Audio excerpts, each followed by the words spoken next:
basically consideration and possible action for adoption of resolution R 1609, authorizing the insurance of not to exceed $80 million aggregate principal amount of water revenues refunding the bonds. Series 2016, authorizing the execution and delivery of indentures, a continuing disclosure certificate, an official statement, and a purchase contract, and an escrow agreement, and authorization of certain other actions in connection. With all that being said, we're going to have basically, we have Mike come up here and give us a little presentation to the rest of the board. The Finance Committee went through this extensively. We asked them to highlight some points for the rest of the board to understand what we're doing here. We have an opportunity to save close to $10 million, some of that ballpark, 8 to 10 million, whatever it's going to be. So, Mike, why don't you go ahead and discuss the rest of the board showing. Excellent. Thank you very much. It's good to see everybody again. Everybody, first of all, there's nobody on? No. Okay. Go ahead. Good to see everybody again. I thought I would do an abbreviated presentation. Answer questions on the refund itself. And, Can you just can you stand up from here? Just stand in here. the purpose here. Yeah, please. You want in the middle or? Yeah, right there. Right there. Right there. Okay. That's perfect. This good to see you. I'll run quickly through an update. This is a very similar presentation to what we made the last time I was here to the board. And then I just mark rates here that show where rates have been over the last 12 months. Because rates have gone down, there's a great opportunity to lower the interest payments on the outstanding fixed rate bonds. And that's what we're doing about tonight. You can see 5-year, 10-year, 15-year treasury rates. A month ago, rates were lower than they are now, but they're still low, which is a fantastic opportunity for the agency. Municipal bond flows, money is coming back in the municipal bond market.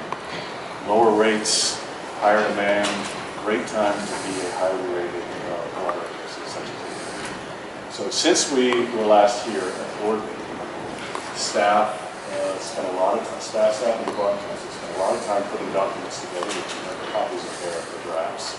We sent them to the rating agencies, both Moodys and Standard & Poor's.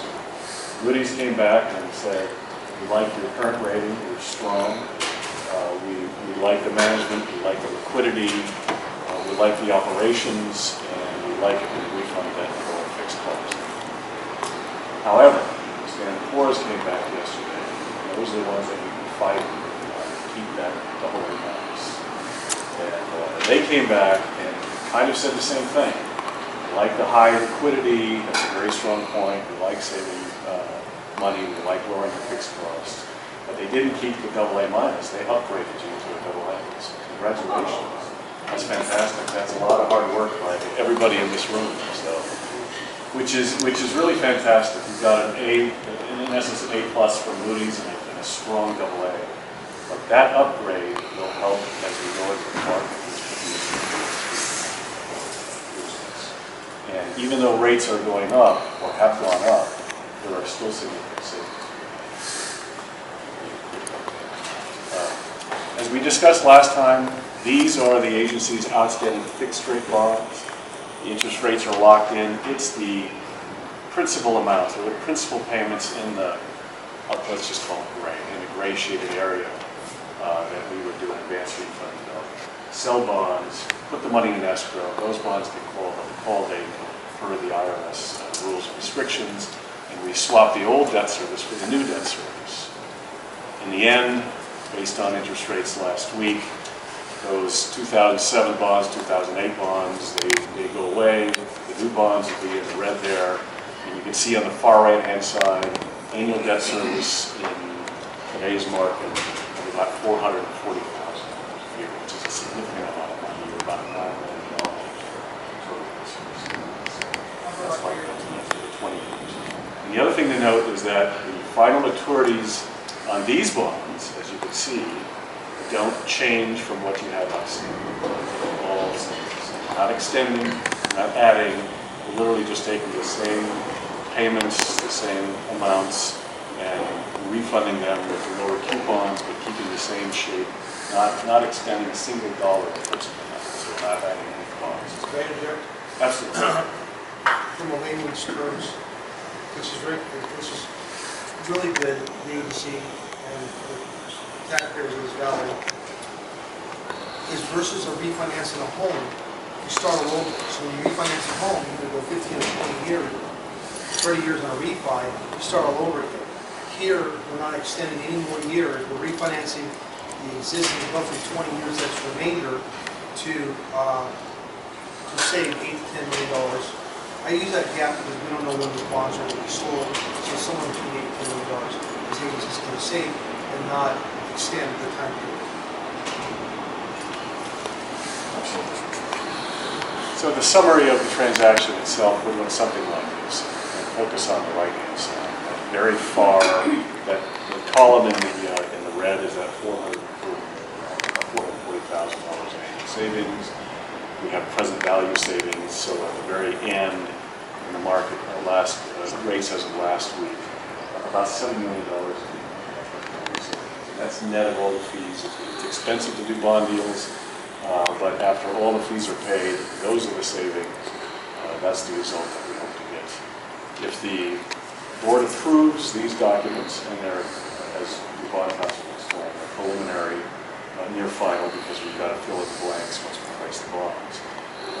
If the board approves it, then we would post that preliminary official statement, go out into the market, start pre-marketing these. We could actually be in the market as early as next Thursday, a week from Thursday, and go into the market, get those interest rates, try to generate as much savings as possible, and lock it in. Once we do that, we make a verbal commitment from the agency, we commit to those interest rates, we sign that purchase contract, and we intend to close the financial transaction 2 weeks later. If anything happens in between that time, that's our risk. We don't come back and say interest rates went up, investors fell out. That's our risk. That's why we're here. So, yes? Just a double A rating, will that help us with our interest rate, or will that just help us keep that faster? It'll help you with your interest rate, and what it really will do, especially with that upgrade, it will attract additional investors. And the more competition you have on any given day wherever the market is, the more competition we have, the more we can squeeze those investors and get them tax advantage. So it's a significant it's a significant difference. Yeah, I think it's fantastic. Today we had the tragedy overseas. Treasury rates went down a little bit, but then they bounced back up. It's kind of hard to see what's happening. But even with that, even with rates higher today than they were last week, that upgrade will get you these rates here. These rates. I think I've covered at a very high level the financial transaction. Questions? My only question is our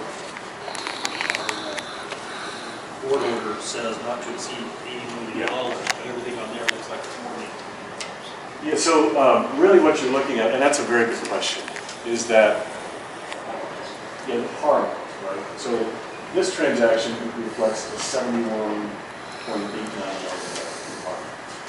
And we really kind of build on the way up how much money leads us to the escrow, what the costs are, and we sell that in the bond. You'll see the premium. That has to do with the pricing of the bonds. Investors now are pay more, how to coupon, what it drives them, this cost. So during pricing, all these machinations happen. Some will come in for discounts, for premiums, and for par. And what we really try to do is drive that all-in true interest cost down. In this transaction, for this particular year, your all-in cost will be less than 3% for 20%. And so that's going to change when we put a not to exceed amount. If the market changes and all of a sudden we've got a discount on, but we can lower your cost and save you more money, that par amount will go up. 80 million is probably too conservative. Right. It's gotta be good ones.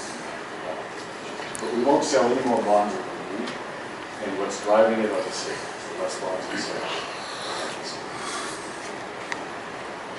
It looks like a win-win situation. I mean, it's a net savings for the agency.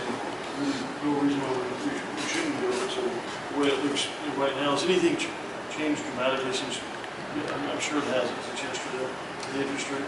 Interest rates have come up a little bit, but when we learned about the upgrade in the rating, that kind of balances it out. So, and again, we're trying to be conservative.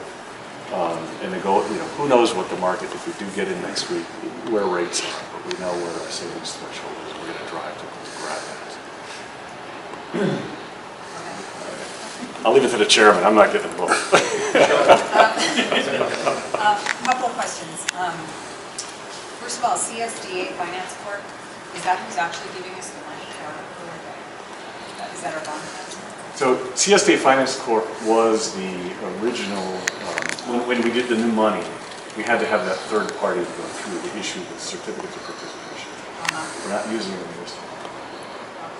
So that may be a whole, I'm not sure where you picked that up, but that may be a whole. Well, in here, I read this. That may be a whole. Referring to the original issue. Well, it's probably, the original issuance. Okay, So that's what that was. okay. So because these are refundings, the agency can issue refunding bonds directly by state statute.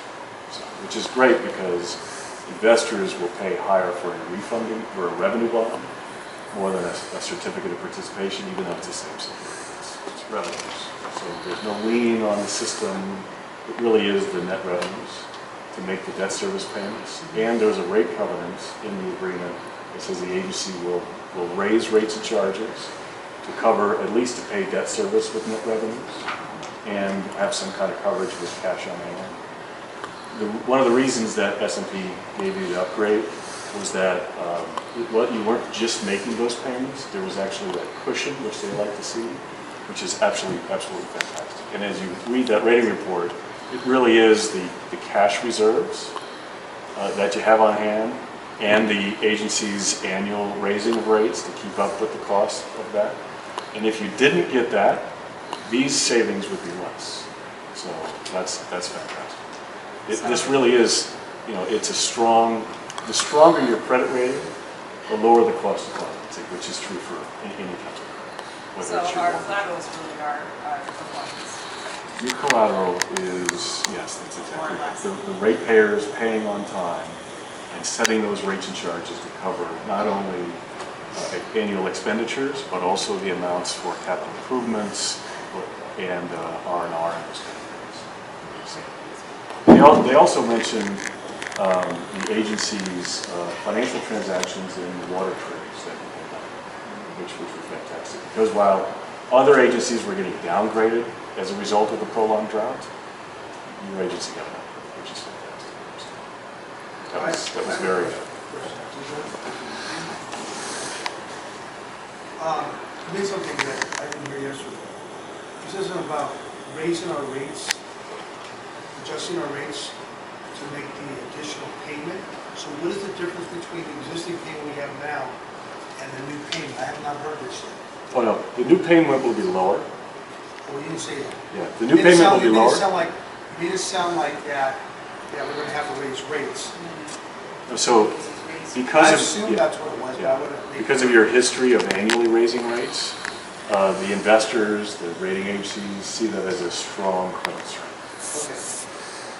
So, one thing that the committee talked about when we discussed among the board is that, anything is better than, there's no question to save money. Basically, I said that we shouldn't go below 7% without, because they need a threshold, because by the time all the paperwork's done, they go to sale, and you got really a threshold, and we said something about 7% before it goes back to either you give us permission to go to the committee to make the decision, or it has to go back to the full board. See, right now we're saving 8.58%. Okay, because what happens is that once we approve it tonight and go forward, which then costs us savings of consultants basically, they got to go do their due diligence and start marketing. Wells is out basically the front runner to market this stuff, and then they pull the trigger and say they're going to accept it, because Wells can also, will probably end up not being able to sell them all. They might sell 80%, the whole 20%. It's correctly everything I say, okay? 20%, which they can pull the trigger, and they still benefit by them. And then what they'll do is those ways, time goes on, and they'll sell them when the market is appropriate. They sell the other 20%.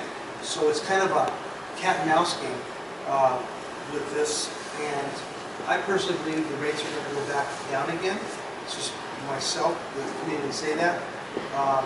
But not to be tight on the percentages, we kind of verbally said 7%, and look at that, because, you know, if we have to go below 7%, then the board either have two choices. Either they give the permission to the finance committee to meet on a spur of the moment teleconference call to agree, or we're going to have to come back to the board and it can delay it even more. So it's one of those things. As you know, the bond market, in the housing market, the bond market, it could change 3 or 4 times in a day. There's the same thing with these type of bonds. So no matter what, we're going to be far off better by doing something, because we're saving money overall for the next 20 years, which we haven't increased the time, and the cost is going to be going down. The money we have right here, just to explain too, the committee did concur on this, there's enough savings there to build our building, more than enough money to build our building. So, as you know, the agency's been looking at financial tools to pay for things we're improving. So we have this, we have water sales coming, which is going to hear tonight's presentation. So it does not have to increase water prices beyond what the normal cost of living that's going on. So I just want to throw that out. Mike, did I miss anything? I think they have The underwriter's discount, Yes. does that go up from last time? No, the underwriter's discount is a percentage of the bonds sold. So So if we're selling more bonds, right. which theoretically I suppose we may be, depending on, I think you're right. I think in this case it went up because the premium went down because rates went up. So that premium, that $13 million the investors are paying, when interest rates go up, that premium shrinks. So we have to sell more bonds. That increases that percentage term underwriter's discount? It's a discount because when we wire the money, we keep the fee, right? So they call it a discount. But to answer your question, our fee didn't change, but the dollar amount did because our fee is based on the number of bonds that we sell. That was tricky. Well, That number's higher, but our fee didn't change. so you get more money with the fee change. Yeah, so the more bonds we sell, the more money we make because we pay the salespeople on the bonds that we sell. So if we came back and rates went down and savings were higher and the premium was larger and the par amount was lower, our fee would be lower. There's a lot of math up there, but the percentage that we're charging on the bonds did not change, but the par amount will move. So if the par amount goes down, we make less. If it goes up, we make more. Like, what was that one slide that showed this percentage yesterday? This one. No, these You were. talk about if they were to change. Oh yeah, this is it. So if interest rates go up, and this is just the present value savings go down, which makes sense. Okay, Right? yeah. Yeah. And then if interest rates go down, the present value increases, present value savings. So it's a pure interest rate movement. What is that? What is it right now? That rate? So right now you're at about that. That's where you're at, the 8.59%, and that's about $7 million in present value savings. So that's the market that's reflected into these numbers. And what Frank was saying is if it's up like 4 notches. Yeah, so if it goes up 15 or more basis, if it goes up past 15 basis points, we wouldn't sell the bonds. We'd have to come back and say we can't generate the 7% savings. That's what it is. So there's not a lot of room there, you can see. It, even that, which I believe what's going on with the world right now, just brought this up yesterday. What I say to you, it was going to happen. There's another terrorist act Yeah, that's right.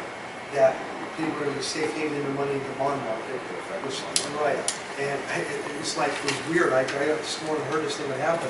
So we could see a change in the bond market. The thing is, no matter what we do, we got to prove it tonight to at least be in the position to pull the trigger. Right now, we can't pull the trigger no matter. So does the board order include the language about the 7%? We just saw that tonight. We make it. I threw that out. You said 15 basis points. It's about 15 basis points, It's theoretically. right there on the chart. Yeah. 15.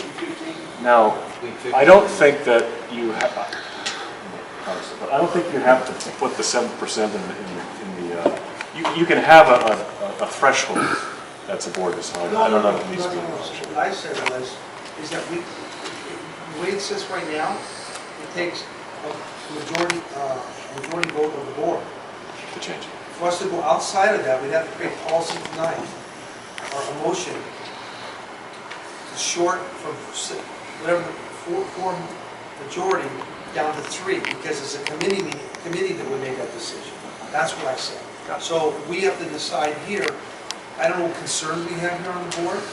You know, he's said kind of the same thing I was saying. Where do we say that gives you the complete authority? I don't want. I'll be honest with you. You and everybody else that's part of this, our consultants, whether you do it at 7% or 10% or 5%, you're going to make your chunk of money no matter what. We have to decide positioning from the financial background we have on this board.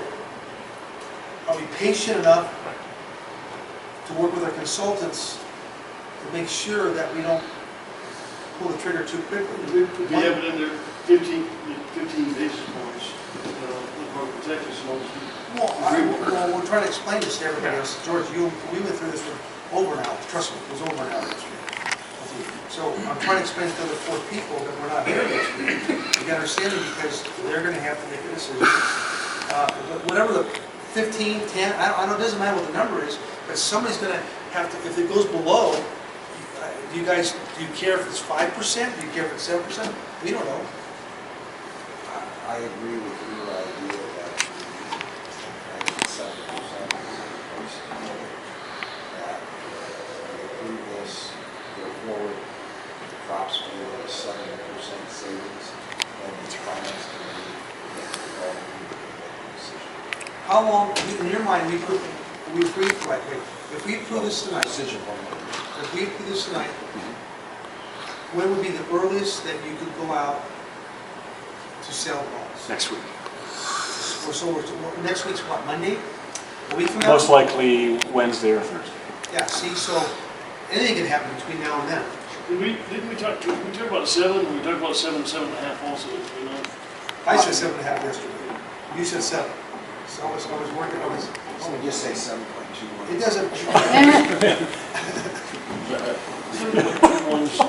It's right at the.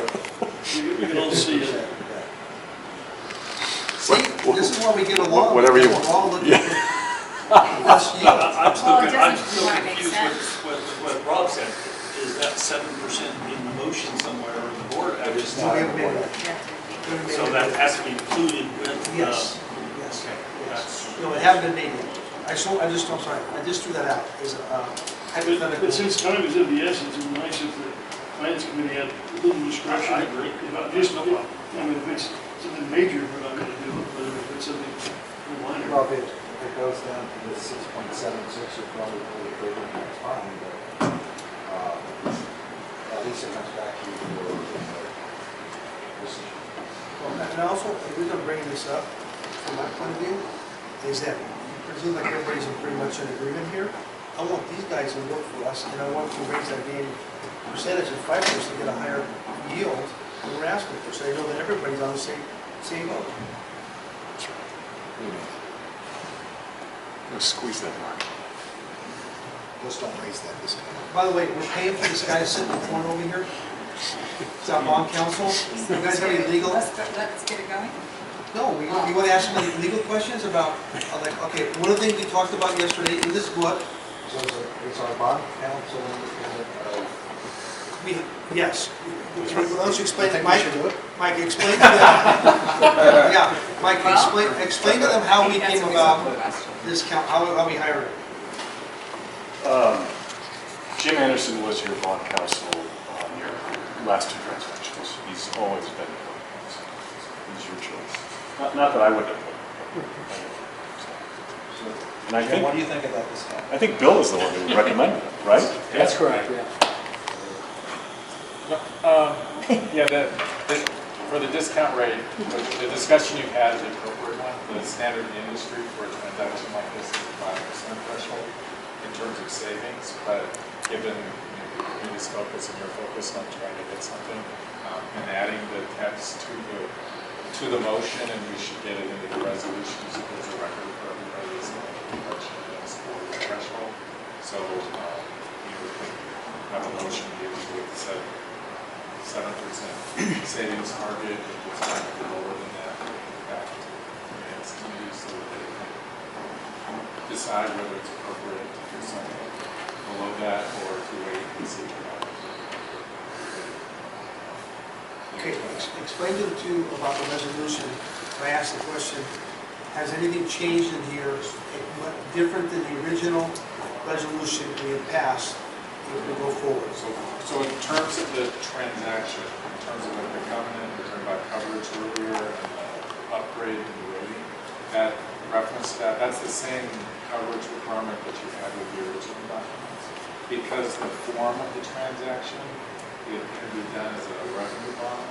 The provisions that were in the sale and sale agreement that set out the covenants that you had such as that are now contained in the indenture that you have, and instead of it being a certificate of participation, it's a revenue.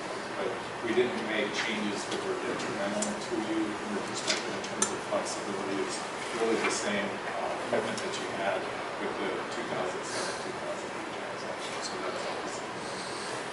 And our attorney's cost is also part of the overall refinance cost, so there's nothing additional on top of that. Mr. Chairman, just discussion, I so move that the board adopt resolution R16-09, authorizing refunding of our COP bonds not to exceed $80 million. Right now, we're looking at 7.23, 7.23? 7.21. What's the right terminology for that, Mike? That's the net present values. What is that? Percentage of net present values. And the board would have authorization, if there was a change in that, to proceed with the 7%. Little flexibility. Is that what, is it the finance committee that has? Oh, it should be the finance committee. Yeah. We're looking at 7.21, but we'd have a little, 7. I'm sorry, can you go back to that chart that shows the savings and the one you just had? It's the very second to the last. So, George, right now, at today's rates, our savings is 8.5. And if we, so the safety valve, if we just go by that chart, we'd be at 7.2. Yeah. So that would take us, what, 0.15 basis points, isn't it? Right. So that might be really I don't know, we want to leave where you come back to the board. I mean, that's already going to put a little leave. But here's the problem, George. We can come back to the board, but if it's too, if we're just past, if we just pass the, I mean, it might cause an extra 2 weeks. I'm fine authorizing that to second. Okay, I didn't do that motion, but right now we're looking at 8.59, and we have the leeway up to 7.21. So the only time it comes back to you is if rates change, then the savings went to 7.2. We could have a little leeway. Okay, sorry. So doing the transaction without coming back to the finance committee, the staff can, working with the financing. All the way up to the 7.21, and if it's going Once to it be, looks like it went, so where you're not getting 7, then if you're going to get less than go back to 7.21, finance. we go to finance If committee. they go to board, go for it. And that's the same thing too, if it goes up to 10.47, we don't have a problem with that either. Especially from when it should be 8.42, so. There's no there. Okay, so what we'll do is we'll rewrite the resolution to add that to section 3, which sets out the parameters for what you're reading as sort of 80 million reference maturity. Some of the other numbers. That won't slow anyone down. No, you're making the motion now, we're just reflecting what happened. And then, But right now, if we were to sell this today, it would have been 8.59, is that? Yeah, that's what Still, we're anticipating. even we would have decided yesterday, we have the power to it. We didn't have enough time because it's taken about a week to get the prep work, am I correct? That's right. Do I hear that loud? Yes. Yes? Even Yes. 7.21, that's a big dollar difference. I mean, that's huge. It's huge. just on the basis of So you want to lock in right now? Let's lock in right now. Tell them I'll guarantee that. Yeah, I like working for the bank. I would lose my job if I did that. Yeah. Yeah, we're wasting more time. Are there any comments from the board? Any comments from the audience? Yes, sir. Ed McKay, and so you understand where I'm coming from. I was the treasurer and the president of the CSDA Finance Corporation. So my question to you would be, at this present time, what would the interest rate on the certificate of participation be versus going out for bonds? So certificates of participation would add another 5 to 10 basis points. Can you show that? Here's a chart. I show that chart. It's right on there. Okay. Your present value savings in this current market would go from 8.59 to approximately 7.65. Okay. So percent later this evening, we're trying to find the general manager, and we have internal general manager references, so we're in that resolution of things. You have the meeting with that. Yes. Well, we just use the You title. like the blame.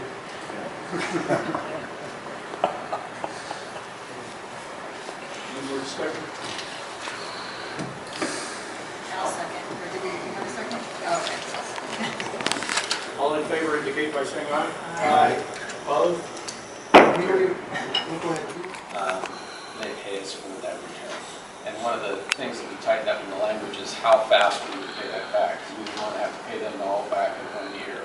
We had drafted some language to kind of put a little limit on how fast we have to pay it back. Just clarification on the exchange, when the water stays out, in that agreement, do they pay the company or consumer banks? Yes. If they ask for the water back, they pay for the company. If we want to do it, then it's different. Yeah, they pay the company. So if they want to send the water back to us, they will pay the company. That's right.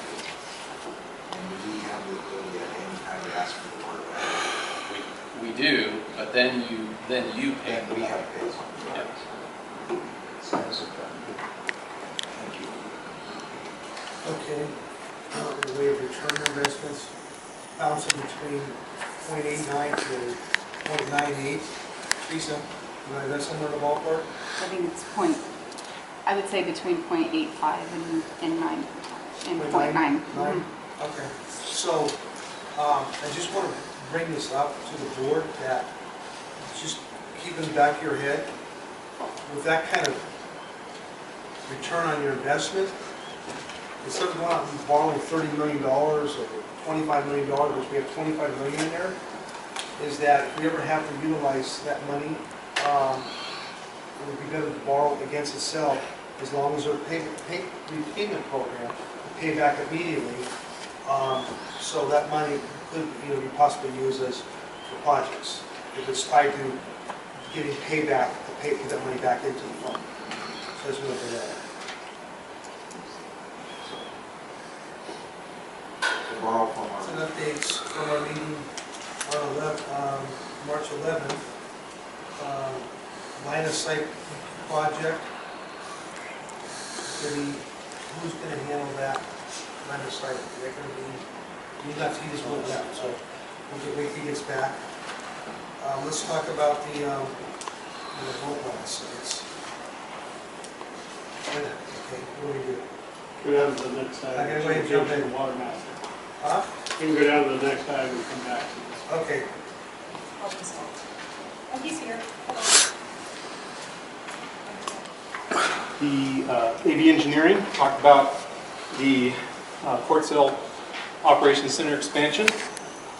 And I think, is that a presentation? This should be on there from finance, or from our project. Thank you.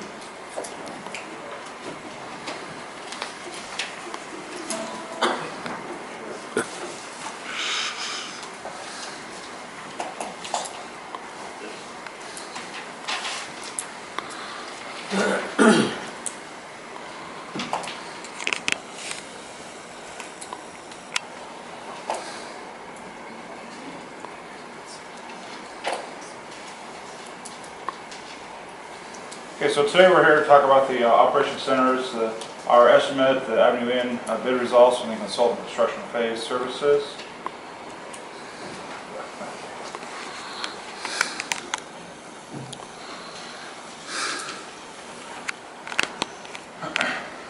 So as the result of the Avenue Inn improvements, line of sight out here, we had two bidders, A&M and MJS. You can see their base bids. One was, low, the other one was pretty high. And we talked to the MJS, and they basically said, we just can't compete with anybody here locally. So their bid was considerably higher. We had an alternate bid in there for additional of where they get the soil from, whether it's here off-site or if they have to go elsewhere. So that's why they each had an alternate bid item there. And further in the back of the report, there's a summary of these reports, of these numbers here. And so we're anticipating moving forward, tonight we're going to request approval from the board to award the contract. And if approved by the board, we could be signing contracts and starting construction by mid-April. Anticipated a substantial completion day, 60 days, so we're looking at third week of May, and then a notice of completion issued in middle of June. Sorry. I have a question. Sure. What was your original estimate for this project? Because I remember it was quite a bit less. $360,000 was the original estimate for this. So yeah, it is over what the engineer's estimate was. I thought it was less.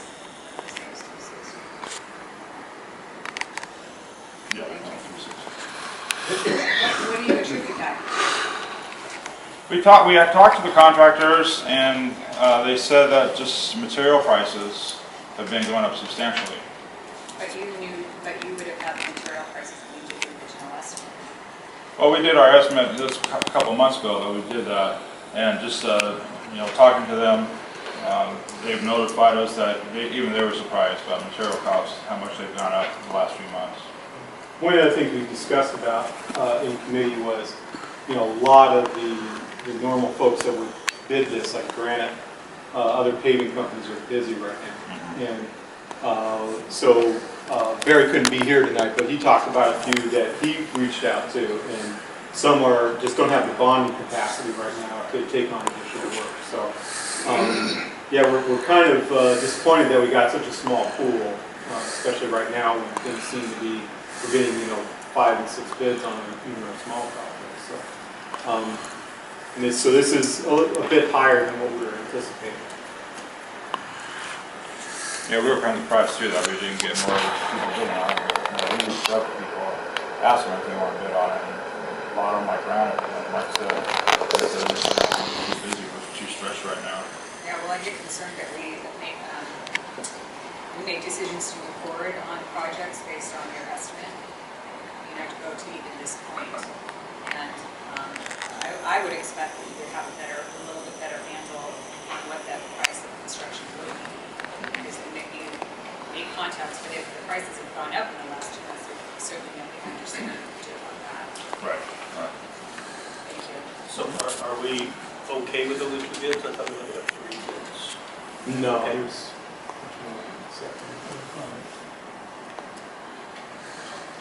Okay.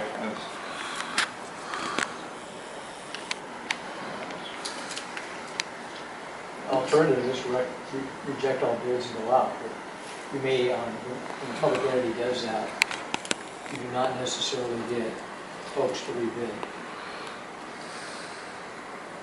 Or they come back lower, that's what you must do. Sometimes, no. It's a gamble when you play. A lot of times, no.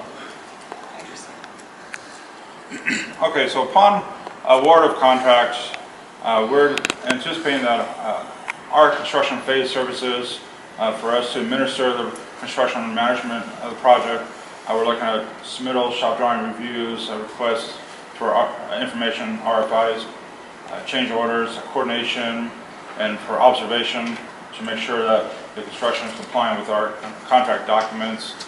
Punch list where we walk the jobs literally to see, make sure that things are done right and point out any corrections that need to be taken care of by the contractor. We're anticipating about 6 weeks worth of meetings, and then of course we'll be doing as-builts afterwards once the contractor's all done with work. And so for this, we estimating our fee would be around $11,000.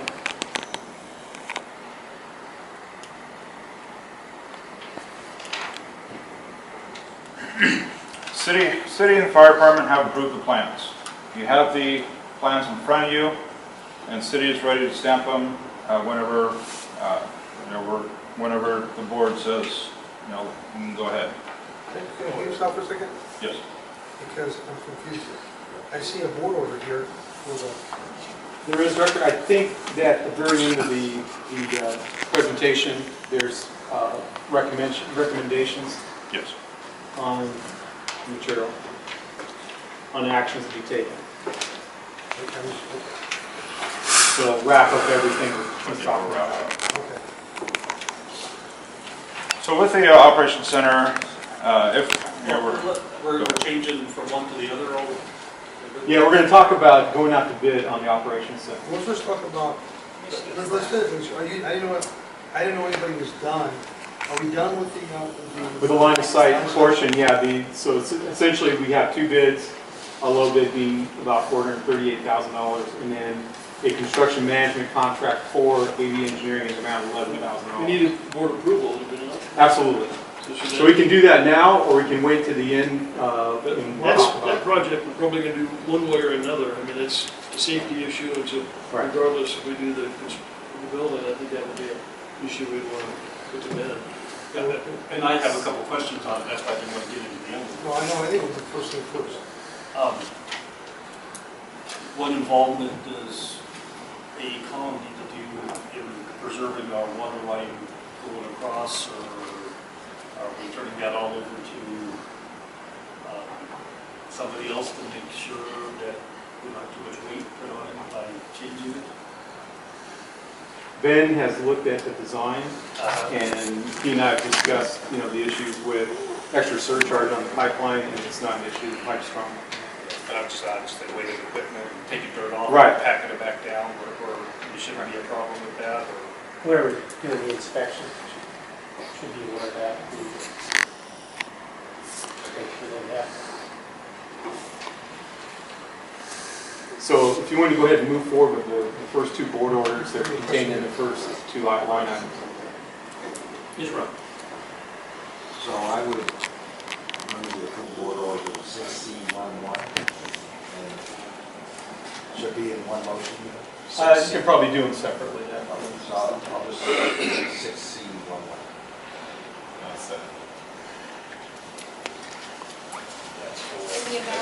That's for line of sight. 441,089. Construction contract. Any more questions or discussion? All in favor indicate by saying aye. Aye. Opposed? Yes.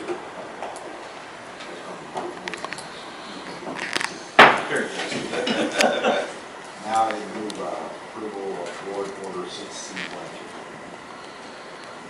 That's for the, That's for the. I'll second. Any more questions? All in favor, indicate by saying aye. Aye. Opposed? Approved. Thanks, John. The Operations Center. As we said, the city has approved the drawings, and we have those in front here. We did a presentation to the committee board back on, or to the committee on the 11th, and tonight we're requesting to release the drawings for bid. We're anticipating that we'd go out to bid within the next few days, have a conference, issue bid addendums as needed, and we would ask that the bids be due approximately 6 weeks, so it'll be the first week of May, and then we would go to the projects committee presentation, present those bids after we've had a chance to review them and make our recommendation, and then pending board approval of the board of contracts, and toward the end of May, if all goes well, we like to start construction end of June.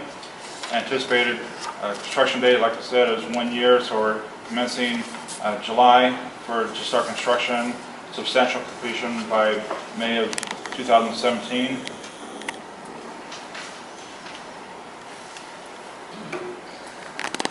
Our engineer's estimate for this project, the subtotal is $4.3 million, and we give you a breakdown inside here toward the back, so you can see our breakdown of cost.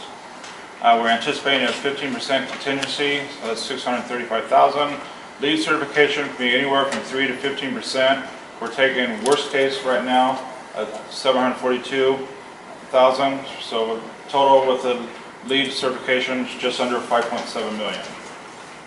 I want to make sure, as far as the engineering portion of it, that would be based on our, we would go ahead with the project. If for some reason we didn't go ahead with it, we don't want there to be any question. What do you mean? You're saying that the ones most of them we acquired would be Subject to we're going ahead with that project. I mean, as far as, that's why they wanted to wait let me for see, it. That's is why this they just wanted to construct, is this part just for the going out to bid? Yeah, George, this is just Yes. the bottom line there. We already approved the top two. So the bottom line is all we're doing is going out to bid right now. No costs are involved in this next portion. Which I think we should Just do that for the board. Permission to release. Plans are there for the board signature and also review. I think Dwayne sent an email out earlier last week. Folks want to come by and take a look at the plans. We'll probably put them on the street in the next week or so. We anticipate putting them out So to bid. the board members see anything in there you'd like to have looked at? And, Go back a change? second. To anticipate dates, or? And so if the board releases for bid tonight, yes, we're planning on advertising by the end of the week. And then setting up a bid conference, site visit for all bidders by the first week of April. And then we're going to give them 6 weeks to bid the project from the time it's released for bid. Could you go back to the next slide?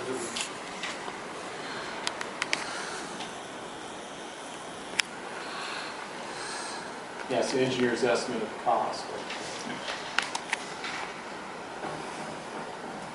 The one for engineering services. For Avenue N. This is for the It's just Avenue for the N line project. of sight. Just want to make sure we're not committing ourselves if we didn't go through with the building. I see what you're saying. No, this next motion would not involve any engineering costs.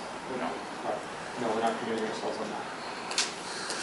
That'd be separate. Well, if you buy it, we want to re-release, that's one thing. If we're going to come back and say, oh, now we decided we didn't want to build it, Why would we do that? I'm not going to, I look at, we were building a huge building, we started out as a lab, and we've gone into this big old huge building for $6 million, I don't care if it comes from, I asked the finance committee earlier, are we doing COPs, are we taking out of our reserves? How are we paying ourselves back on this one? It's not going to be an income generator. I have never been $6 million. I'd rather put water in the ground for $6 million than build a building that is not going to be used that much, other than the lab. And I agree we needed to build a lab, but I'm not sure we need a big boardroom, a bunch of offices.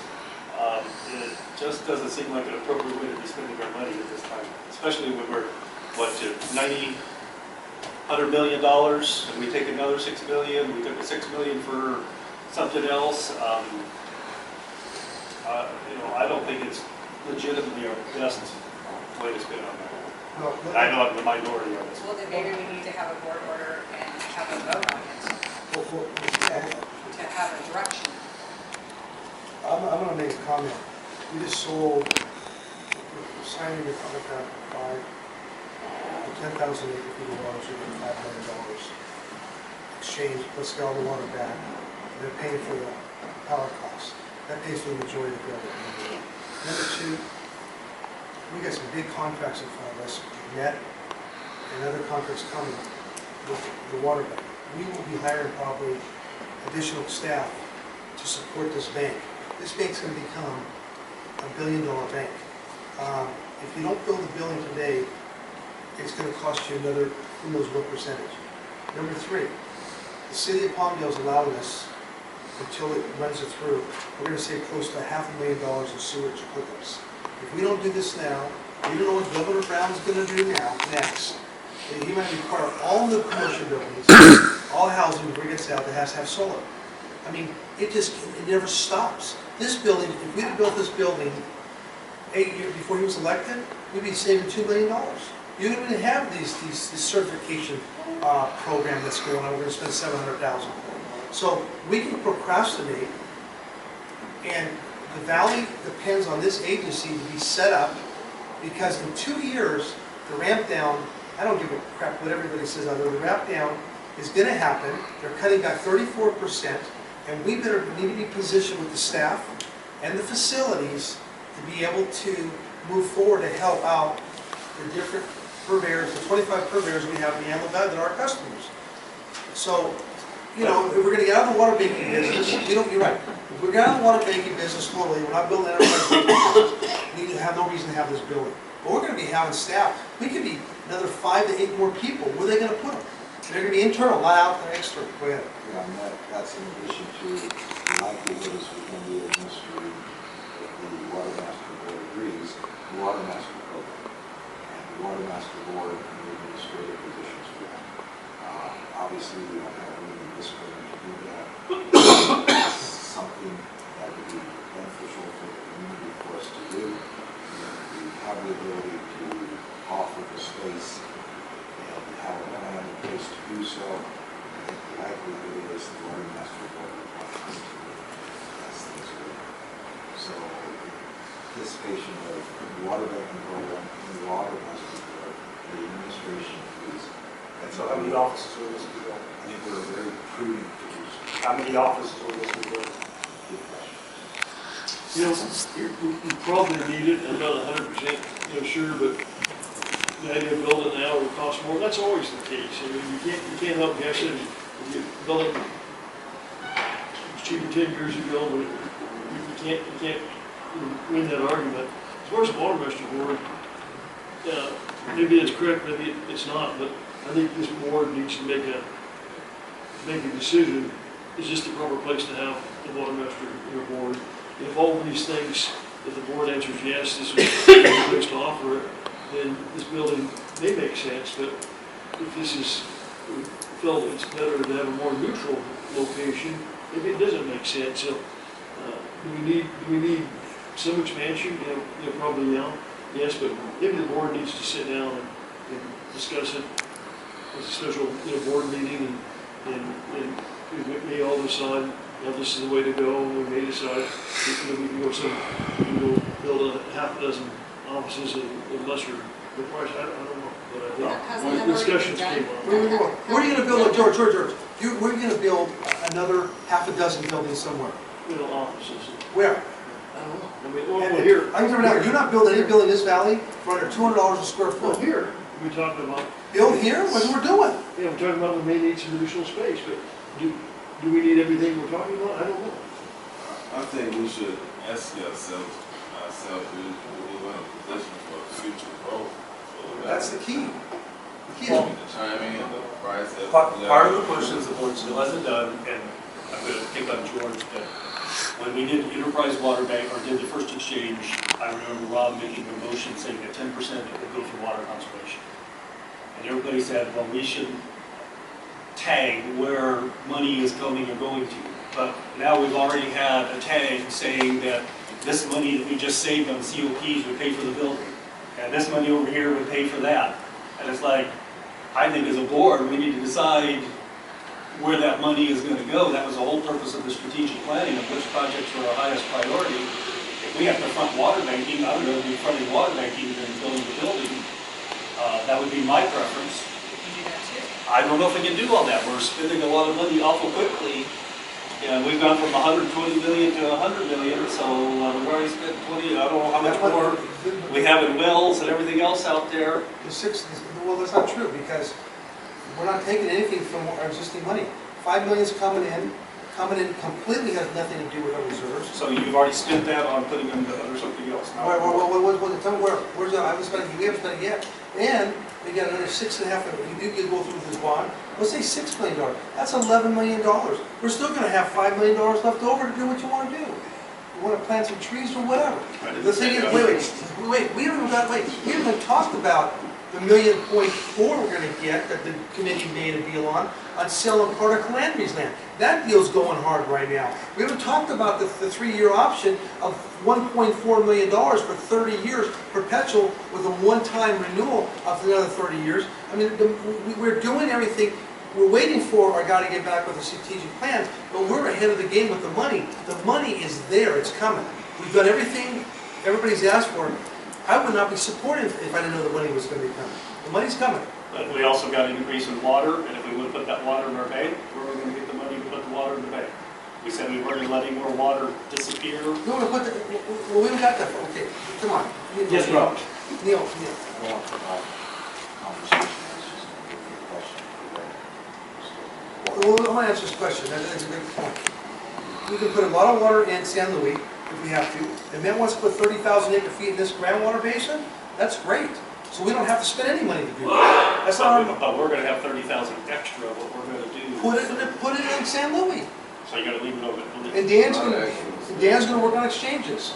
And that's what we're having, right? That's right, Dan.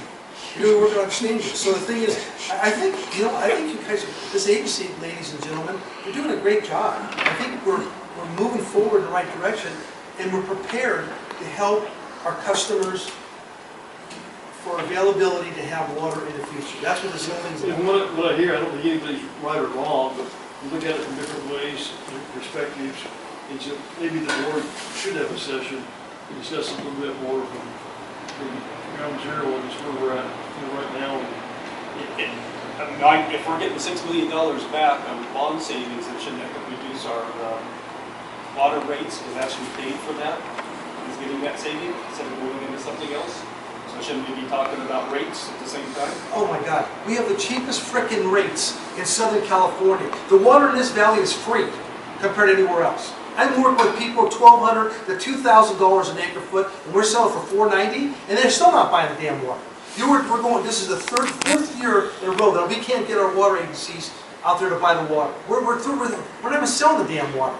We always say buy it. Just buy it. So you know what? Why don't you go out there and sell 30,000 acre feet to our purveyors right now? You know what? That brings in $30 million. I'll take it all day long. Any more discussion? All in favor indicate by saying aye. Aye. Opposed? We're talking about the Linus. No. We got roll call vote, please. Shelley Sourceable, Yes. Keith Dias. Yes. Frank D'Amato. Yes. George Lane. Yes. Robert Harris. Yes. Arlen Barnes. Yes. Lee Heister. No. Carried. Can I ask a quick question? And buy all the water $4.98 an acre foot. Simple. Okay, move on. Item 6D, adjudication/water master. Any report from the latest organization meeting? Yes, we had a meeting. Would you like me to do the report? Go ahead. We had our latest meeting on March 16, 2016. The meeting was specifically to get the landowners together to start a selection process for their 2 members of the water master board. We provided provided some information to them. I think this was very helpful information. Wayne did an excellent job. We adjourned, and actually, Wayne adjourned with the landowners because we were also in I was not at that meeting, Wayne was, so from all reports I've gotten from other landowners, who did an excellent job. They got together, they were on task, and they, if I got this right, there was nominated 5 members, and then that 5 members, 5 persons were nominated as water master potential water master representatives. Now are forming a committee to be at the next meeting where we help the group come together with a process to elect their members. That's correct. The meeting adjourned at 3:20 p.m. and everybody seemed to be very positive, so we're going in the right direction. Another meeting will be held on March 31st at Palmdale Water District. We're sharing the well. Thank you, Vince. We appreciate you hosting us for that. And at that meeting, we're hoping to have a process, nominations together. We have one more meeting scheduled, I think, on tax day, April 15th. Okay. And at that meeting, we're hoping that we will have 2 members elected. So 2 landowners? 2 members Elected? Yeah. So it's like they picked 5, they narrowed the field down to 5? So they made nominations, they narrowed it down to 5 nominees. They decided that those 5 nominees would form their committee to come up with a process for election of their 2 representatives. Everybody's getting Because to tell me, it's humorous, but the 5 people they picked, you knew who they are? Wayne can tell me. From memory, they were John Flandry, Dennis Atkinson, Cajon? Dennis Atkinson from Cajon, Dan, and Clayton, Kyle, I think, and Randy Scott. Randy Scott.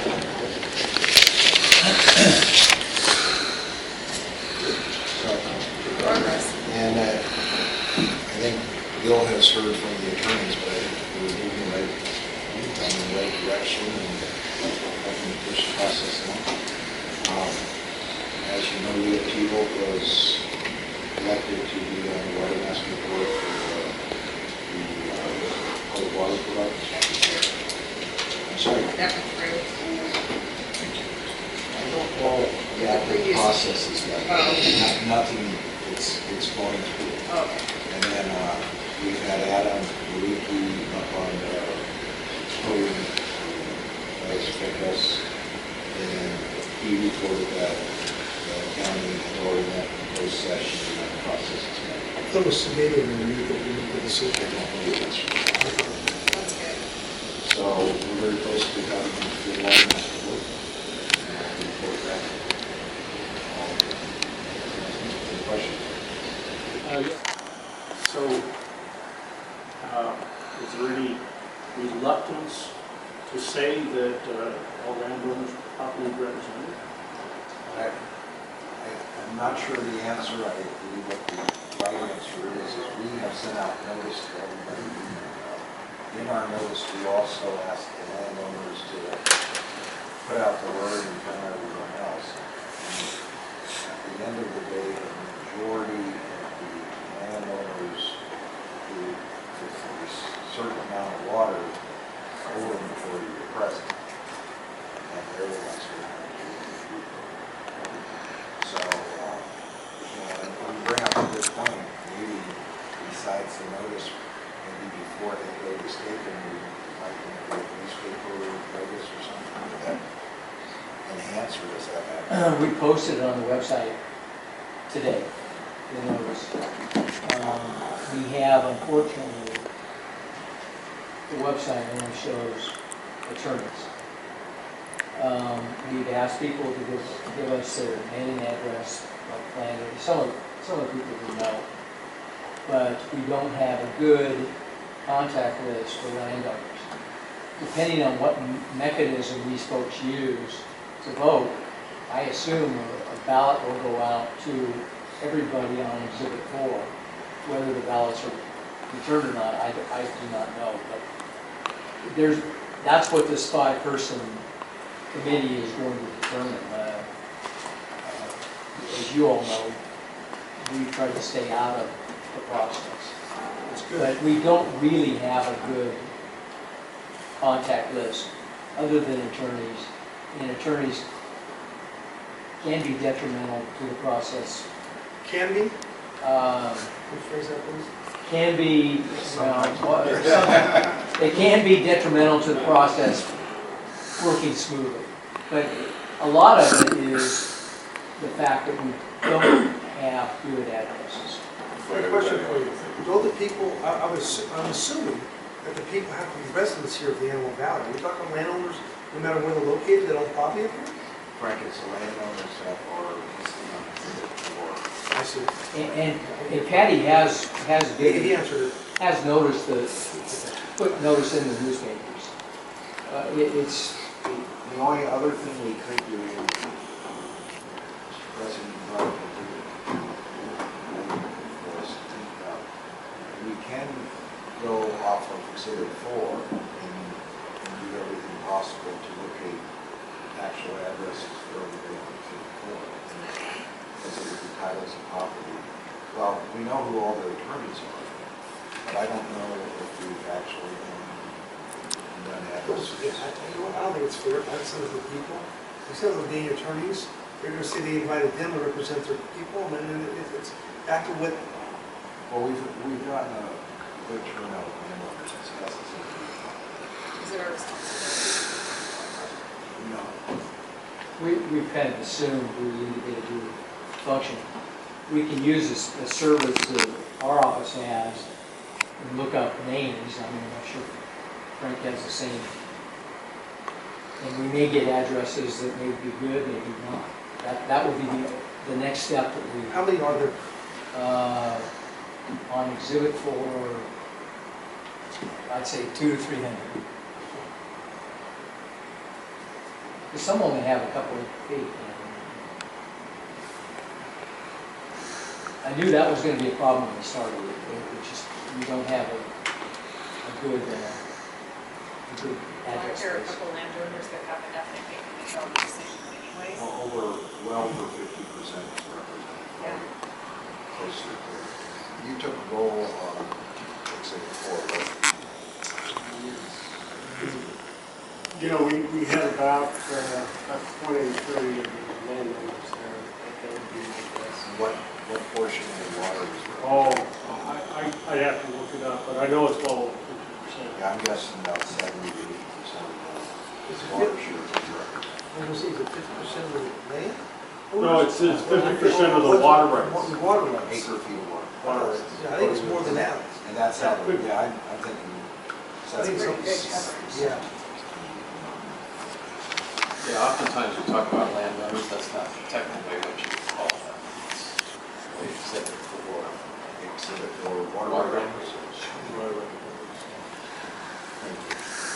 So that's the MOU. This is what I've been new is we haven't been asked to do that yet. And we told all of the water right holders on Exhibit 4 that we would provide any assistance they want. And like I said, I think clearly 70 to 80% of the water right holders water rights are represented in those meetings. And if they come and ask us to do anything more, we will. I don't know if we should be proactive. Well, I agree, and then on the other hand, I could say, are we going to put off the vote for another month? Does it come in the next meeting and say, can you do this? No, that's good. And, you know, is it just, I doubt they will. I doubt they will, but the costs involved in doing it are minimal. And I don't see any harm of us making that effort to do it. So this board has to decide to do that. I think our consensus would be this. well, I would think the water master would want those addresses and everything anyway, so sooner or later it's got to be done. We're gonna need it. And, I mean, other than not getting reimbursed for that time, we're taking other things on without the possibility we might be reimbursed by the buyer, but I don't see any harm. I'm fine with the consensus. To do whatever we need to do to help with this morning. So, Mr. President, the consensus is that this just be a direction to give to our board secretary to have this done through staff. Are there any objections? If necessary, if requested, right? I think Neil's saying let's just do it, because we're gonna have to have it done anyway. And then we can incorporate the water rate business that we have. Is there any objection to directing our staff to determine the addresses of the entities on Exhibit 4? Exhibit 4, yes. And mail them notice? Are these people on this exhibit, do they pay taxes that we collect? So, there's no financial risk why we shouldn't do it. I have a question. Has anybody, I haven't had anybody lately since this process has been started. Have you had anybody say AVEK's keeping those out of the business? No. Okay, so that answers it. So far, we've gotten I've gotten this. I've got a lot of praise that you're helping them and you got them in there and everything. Okay. Mr. Chief, any questions, Bill? No, keep the attorney out of it. I'm not to be involved, staff is to do it. That's right. I may talk to staff. Okay. Thank you. 2016,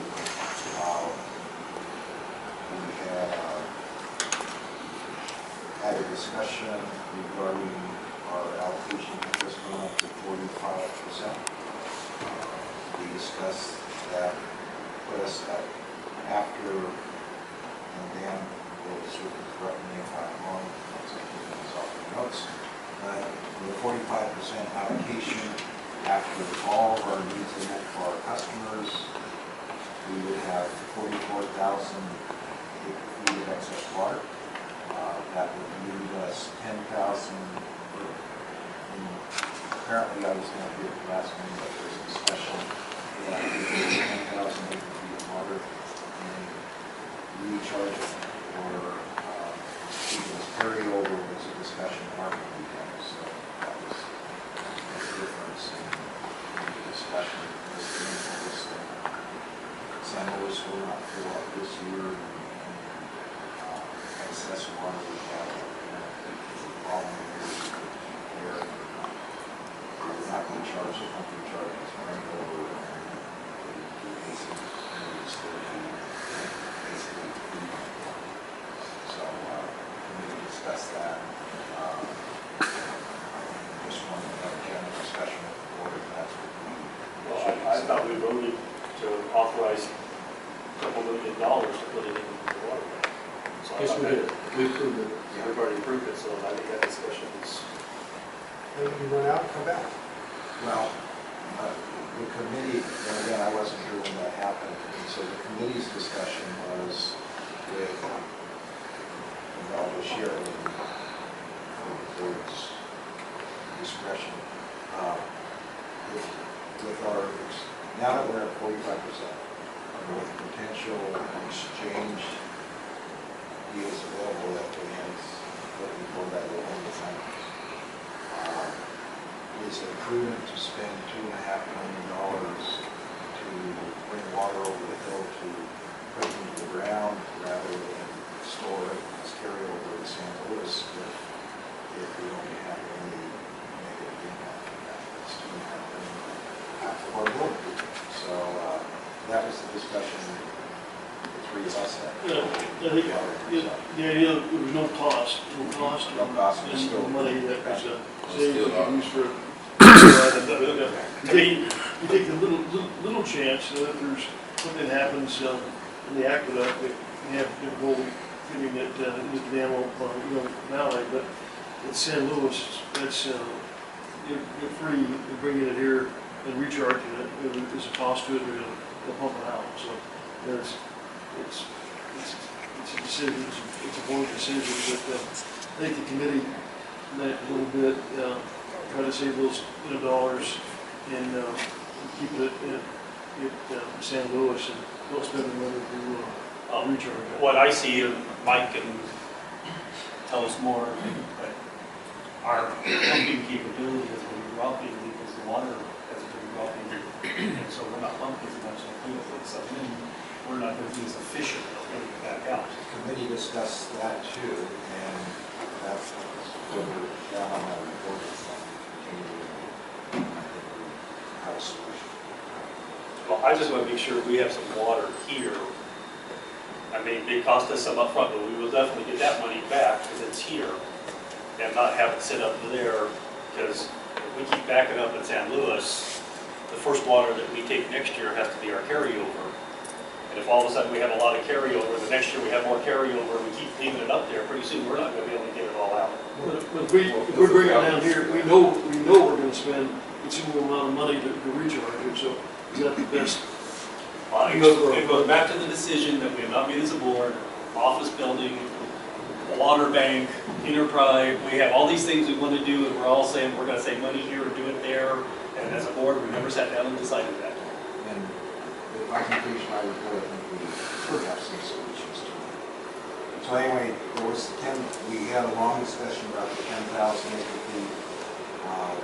Is it best to bring it over? Is it best to leave it at San Luis? That's a board decision.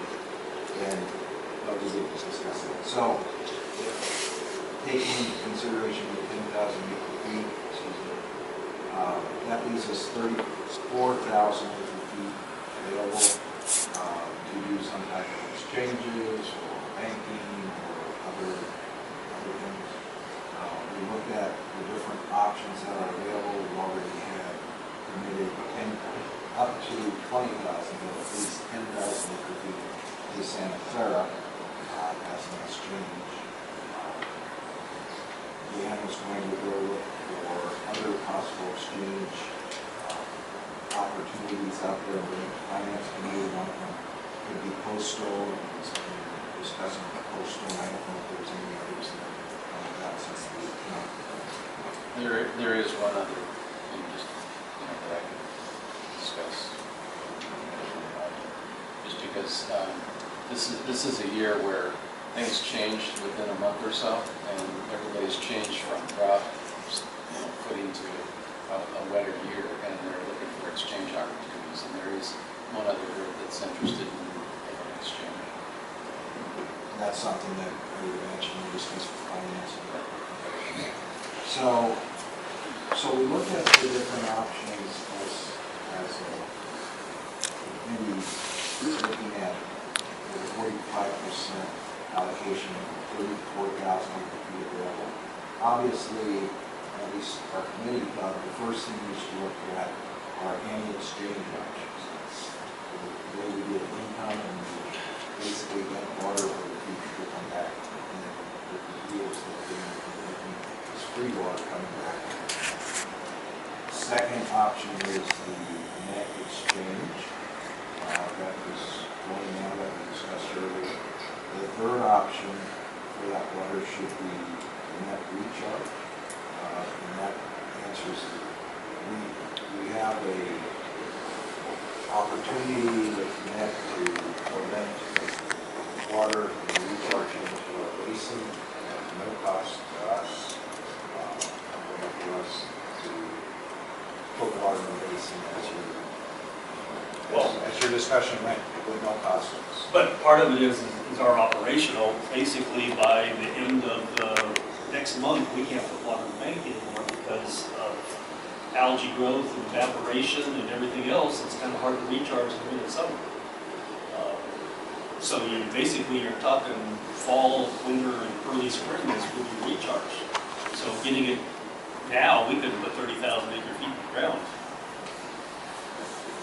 Well, you're correct. We try to cut off about mid-June because we grow these large algae mats that cause problems, with recharge in the future. But there's nothing saying we can't continue through the summer. We typically pick up again in September, middle of September, even though it's still kind of warm. The cold weather's usually coming pretty soon after that. So we'd have another few months to get water in the ground. We probably could put 30,000 total in the ground this year without a whole lot of trouble. And when would we have to start? We're doing it right now. We're They starting already right now. approved it, so they're already. Yeah, it's been approved, so we're moving forward with it right now. So it's kind of, the committee's going backwards on what the board approved. You know, we need to come up with recommendations. What would be, put in the ground, the board should be aware of these, options that, you get a little insurance for putting it in the ground, but you know you have a lot of cost taken out. But that cost is paid by the customers. I'll go on with my report. So this was our committee's option. The fourth option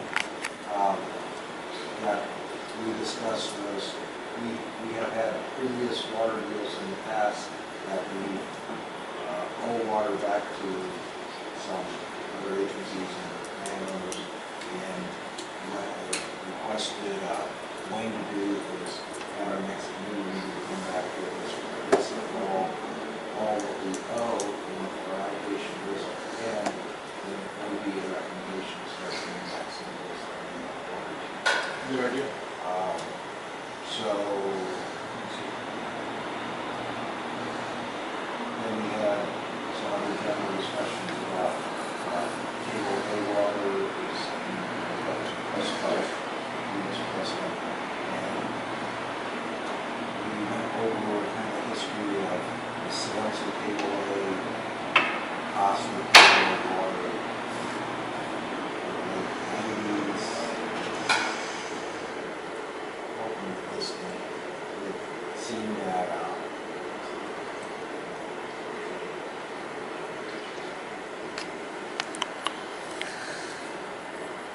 we were looking, so I appreciate that.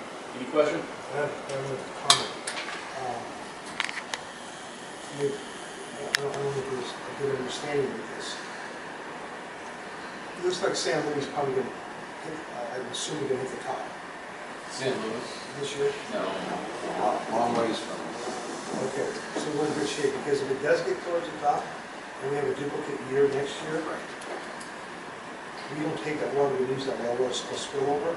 We had that discussion, Frank, Okay, I just want, okay, you did that one. what Dan reported to us is because the federal government isn't putting in as much water into San Luis, there's a lot of capacity. And that's how we got into that discussion about why at this time we pay pumping charges to bring water into the valley, and put into the ground, and we have exchange deals that they will period.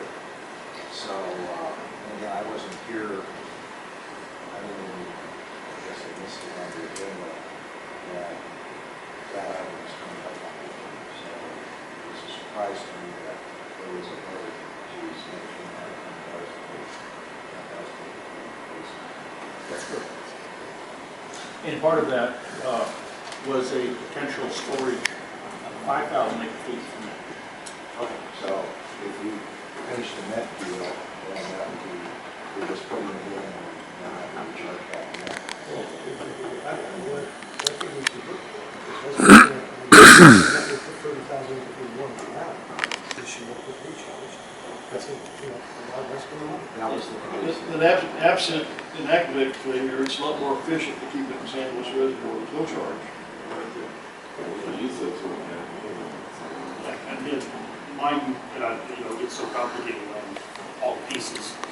Are we going to have some of our leased water returned this year because it is a wet year? Do we Possibly could.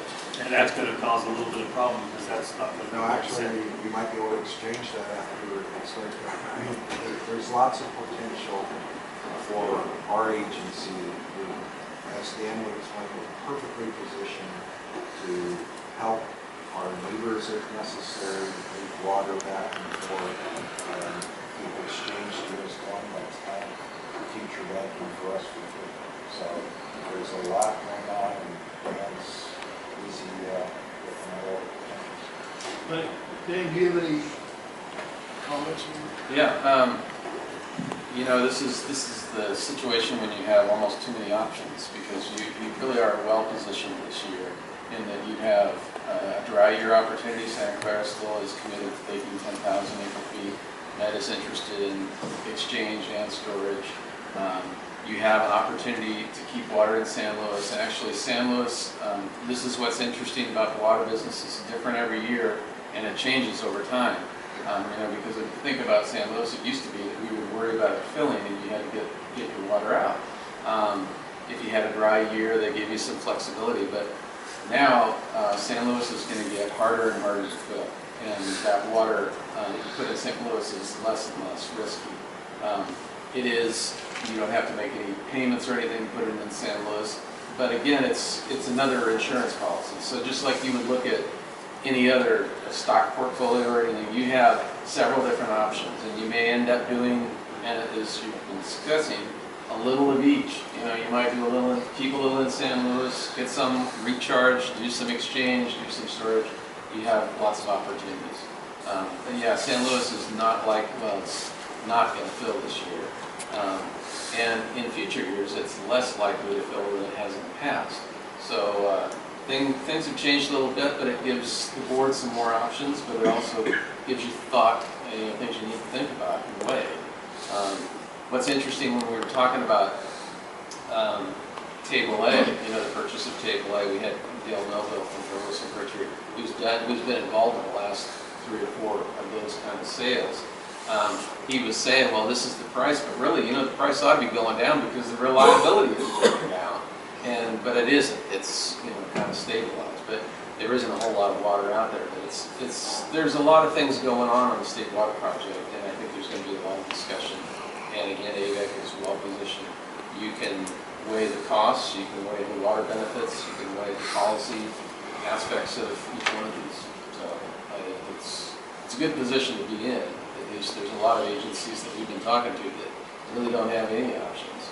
So For Frank, is this a time we talk to Ellen County Water Works and say as developers are looking for future needs of water? This is really Why can you do it in innovation? What's some ideas exactly you're thinking? Because I mean, if they're supposed to come up with that money for new development, this would be the year to do it. Because That committee can share with water acquisition. Yeah, what are you calling We'd be happy with that. You got a lot of stuff on your Hollywood here, right? No, I I think we should stop spending any money right now. We have to, I mean, you know,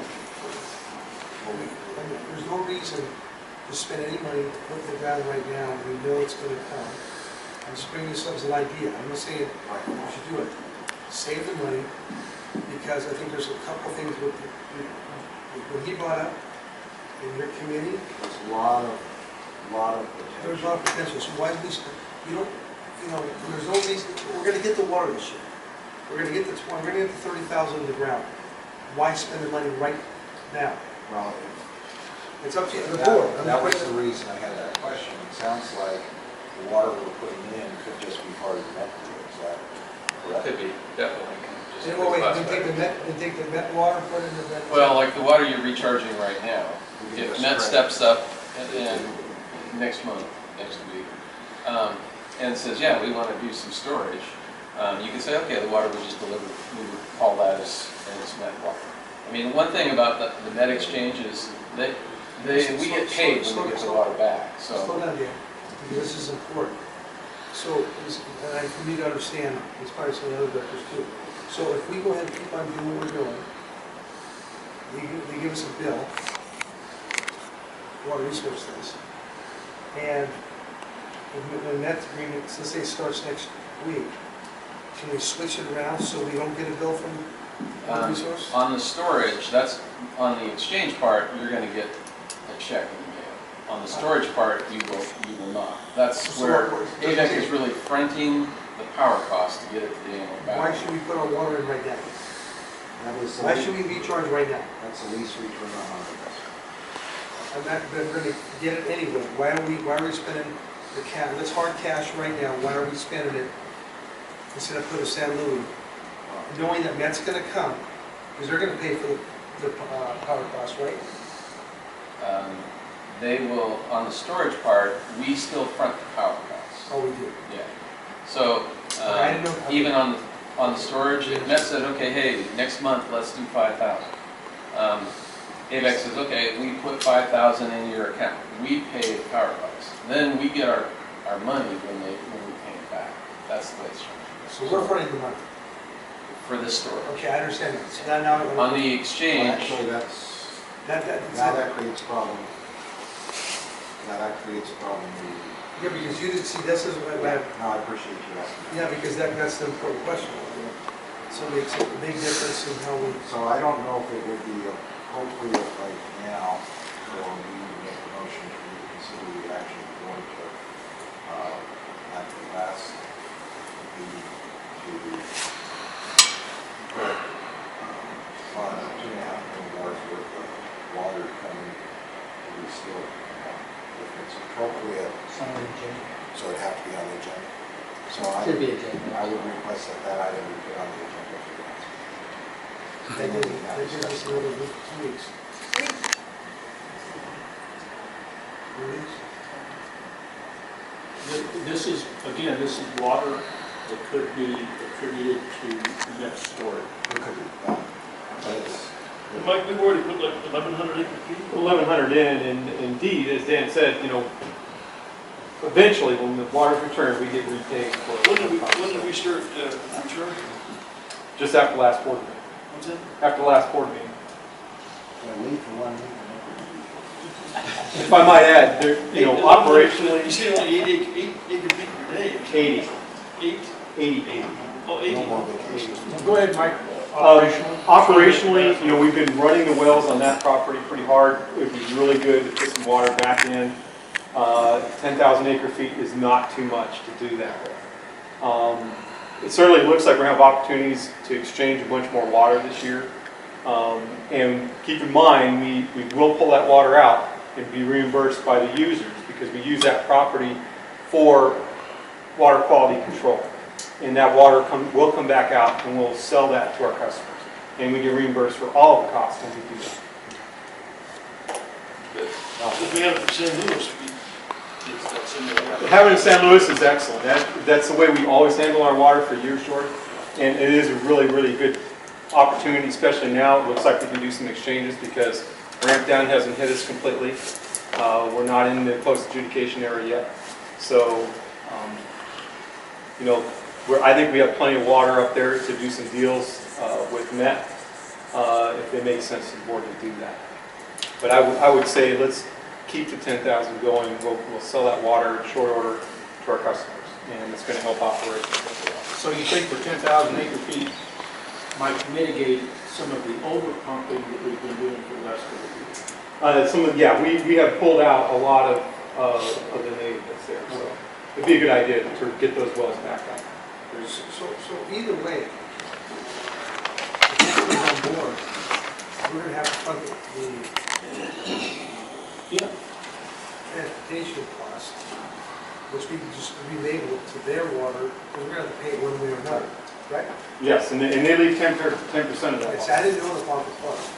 So Dan said that there's going to be, we're going to be finding that money first. So it's the same thing. We just have to change the name on it. So yes, then they'll stop. And in 3 weeks, we may find out that we're getting some other water back. Okay, I understand that. Would already be recharged, it's Yes. out by then? It could be recharged, a lot of it, so that's good. We can, I believe we can, Dan can let me know, but water that we've used in the plants as well could be credited back. If we do an exchange, we have to get some such water back. So all the water that we use in the project could be credited back. I would like to put on the agenda a motion to reconsider that. By then we'll have a whole lot more conversation. I mean, Well, I believe the motion was up to 2.5 million. So I mean, Oh, I'm sorry. yeah, otherwise, so I mean, at any point, I think we could say to stop. I mean, we're not going to make another motion. But we'd say up to, we would say, that's what the motion was. What's your recommendation, Mike? recommendation is to keep going and put this in the ground. We've got lots of opportunities, going forward. We have that in the board, we still have that discussion. If we've been pumping pretty heavily, how would you compare how we've been pumping and how, if it was all in farming, as it been in previous years? It's probably equivalent to a lot of the farms. So it's not so much different, but it's been done. Not too much different. Decades, and probably when pumping heavily, and most wells is a little colon depression, but during the winter, when you stop pumping, it comes back in the water, they will probably rise again. That's probably what's been done in the last. But we're not stopping during the winter time. But we're not stopping during the winter time. Well, one thing to remember too is that ag wells are deep wells because you're not worried about water quality, you're just worried about production. These are not deep wells. We position them for water quality, so when we pump that ground level down, our production drops very quickly. For ag wells, the production doesn't drop. So it doesn't make sense economically. It's not efficient. If it makes sense for some other reasons, then that may be a more consideration. But economics is not the norm. So we need to look at economics versus some other items, maybe what the staff's talking about, and maybe get a recommendation. Good point. Rob, thank you very much for the A, adoption of resolution R1608, requesting the Board of Supervisors for the County of Los Angeles permit the registrar, recorder, and clerk to render election services for an election of said divisions 4, 6, and 7 to be held with the state of California. So moved.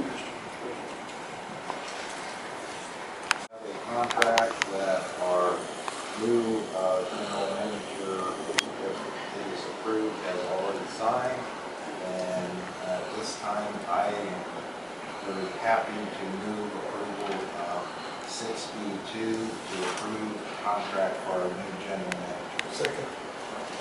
And the only discussion I would like to have is, as you know, the Personnel Committee did an exhaustive search of candidates. We interviewed candidates, brought 5 outstanding candidates to the board, and we got the 2 of our most outstanding candidates work for us. And we made this election to offer this position to Dwayne. Thank you very much. Congratulations. Any more discussion? All in favor, indicate by saying aye. Aye. Opposed? Carried. That's a unanimous vote. Unanimous vote. Congratulations. You're not going to exchange seats now, or you're going to do your... It starts tomorrow.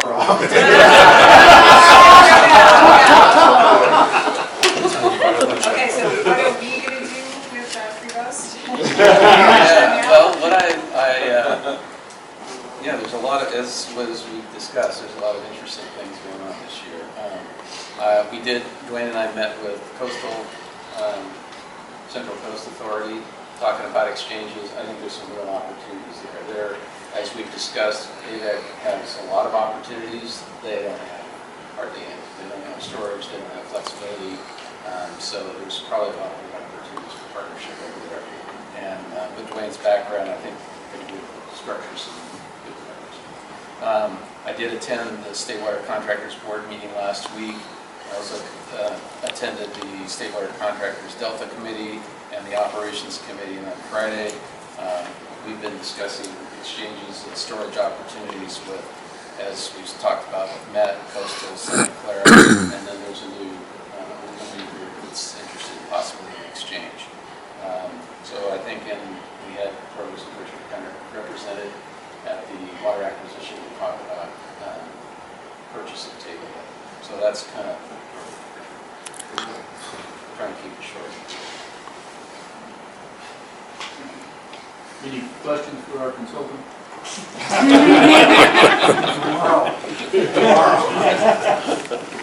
I guess I change hats.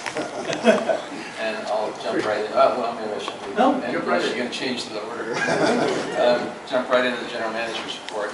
This interesting thing happens this time in the water year is that the information that I usually bring to the board, I try to wait until the last minute to give you the most updated material. But when you start getting into flood control storage, everybody is hitting the sites. And the site, the CDEC, which is California Data Exchange, that gets really busy. And so some of the data I'm going to show you, like the charts, may be a little outdated, but I did get the raw data. So the allocation is at 45%, as we discussed. What happens with the allocation right now is, you know, as I've been saying, you've got water in San Luis and you've got water in the Delta. Those are our two sources. You need pumping capacity at Banks Pumping Plant to get it south of the Delta. Sometimes you have water stranded in Oroville and you can't get it south. Sometimes you don't get an opportunity to get any water out of Oroville. And that's where we were last year. There wasn't enough water in Oroville to get even across the Delta. This, right now where we're at, is this 45% is really driven by our pumping capability. So there's water in Oroville that we can't get across just because the limit is right there at Banks Pumping Plant. So the 45% kind of hit a little bit of a plateau, and it's driven by the pumping capability. If it stays wet, which I mean, even with the runoff we've got now with snowpack and so forth, I would expect this to bump up a little bit. You know, it may not go up too far, but the 45% is, again, very conservative. Just to mention, you know, the smelt has been a big concern. They figured the projects have lost 500,000 acre feet since the first of the year, and they've caught 2 smelts. So it's been significant. So that's really the limit on the 45% is pumping capability. Oroville is in the flood control envelope. They're basically full, you know, from a latent standpoint. Oroville is full. San Luis is actually, it's at 57%, so it's a little higher than that. And Northern California is actually at 131%. So it's, like I said, the data was a little outdated. I've got some just before I walked in here. So things are much better. Interesting thing about this El Nino is that, you know, they always talk about how oftentimes it splits, and Southern California is really wet, and Oregon's really wet. You know, go figure. Northern California got wet, and Southern California was really stayed pretty dry. So when you look at the snowpack and the rainfall for the Southern Sierra, Central Sierra, they are not quite normal. You know, they're like 70%, whereas Northern Sierra, they're at 131%. This is Oroville storage. I show this one all the time. This is actually dated the 13th, so this is outdated. That blue line went straight up to where that red line is. I mean, it was coming into Oroville at 100,000 acre feet, or 100,000 CFS. It was just blasting into Oroville. And it got up to where they started bumping into that flood control, and they actually encroached a little bit in flood control.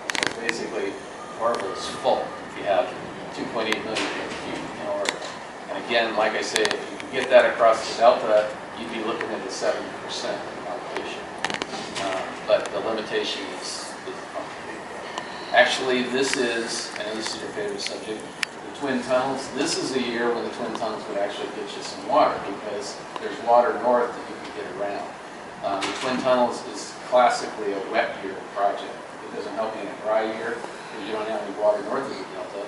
In a year like this, it would actually add some water. So Dan, if we had the twin tunnels available today, our allocation could be as high as 70%? Theoretically, because as you know, the twin tunnels, a lot of this is driven by what kind of restrictions they're going to put on the tunnels. And that's another subject if I want to make a really long-term financial report, because this is going to be a long saga. You may have seen that the water board, they had 2 hearing officers, and they've been saying, oh, that's going to be more restrictive and it's going to cut back the flows. Well, Delta Mendota folks said, well, you're predisposed to cutting the flows. You should kick those 2 people off of the water board. So, I mean, they're already fighting about who the water right hearing officers are going to be. So it's going to be a long process. It gets worse than that. You guys understand, we couldn't afford to take that long. It's gonna be $8 million a year to this agency, $8 million. That's what our price tag's gonna be, whether we use it or not. So you wanna raise water right to $2,000 an acre foot for the Antelope Valley? This is the problem. They make it, these promises, and we, Dan sat in the meeting, they said, there's no way this valley could absorb something like that. There's two things you're looking at. One is a state initiative, which is 29 contractors, and the bids, the whole state votes, all 29 pays for it, not the whole state. And they take the total budget, and they divide it among the 29 in proportion to how much water you get. Take or leave. So yeah, our bill would be around $8 million a year. And the federal, you know, right now they've been talking 50-50 split with the federal guys. So, but that's still all. $4 million, is that $4 million more? No, the 8 million is correct for our half of the 16 billion. Guys, we do not want that thing to be built. So It's gonna be a big problem for us, I'm telling you, because Met can handle it. Places like that, they have millions and millions of people. We cannot handle it. What kind of restrictions do they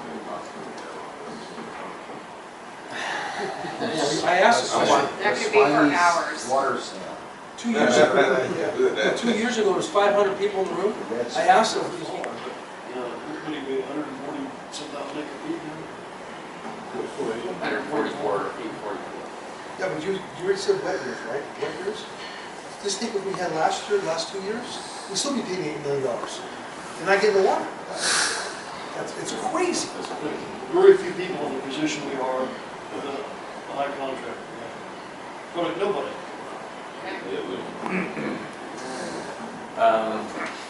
So let's see. So Oroville is actually at 110%. Usually I show you that chart that shows the reservoirs. Couldn't get at it this week. Oroville's at 110% of historical average. Shasta's at 110% of historical average. Folsom's at 108%. So basically, they're all of those reservoirs are full. The more you come south, it's not quite so much. Don Pedro's not full. Bryant not quite full. You know, so but the northern elements are. What's happening with Cascade and Poore? They are, in fact, they are drawn down to some extent. You know, you got to remember the Castaic and Pyramid are just they're Met considers them wide spots in the canal. You know, they're not really storage. They keep them for emergency storage. Aren't they on emergency storage? Yeah. What they've done is they've drawn some out in the last year or two, and so it's lower than normal. In the old days, you'd have those all topped off on May 1st, no matter what kind of water you get. You fill those up for emergency storage. They've chosen to draw those down.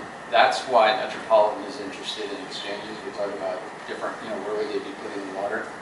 That's one of the places they would probably put